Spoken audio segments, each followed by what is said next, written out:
Hello friend, नमस्कार। मैं हूं आपकी संजय यादव और हमारे संजय यादव अवधी ऑफिशियल चैनल में आप सभी का स्वागत है। तो आप सब कैसे हैं? उम्मीद करती हूं बहुत अच्छे होंगे। तो आप लोग चैनल से नहीं जुड़े हैं तो चैनल को सब्सक्राइब कर लीजिए। और आइए हम आप सबके लिए बहुत प्यारा सा सॉन्ग सुनाती हूँ। तो कैसा लगा तो आप लोग ज़रूर कमेंट में बताइए। चलिए मैं सुनाती हूँ। गौने कैलल की चुनरिया हो, चमकई दिन रात, चमकई दिन रात।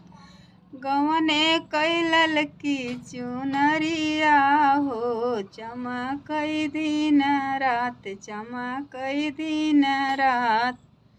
सच सास पूछे सझवा, ससुर जी सबेरवा, सास पूछे सझवा, ससुर जी सबेरवा, सैया पूछैया धीरतिया हो, चमकई सारी रात, चमकई सारी रात। गौने कैलल की चुनरिया हो, चमकई सारी रात, चमकई सारी रात।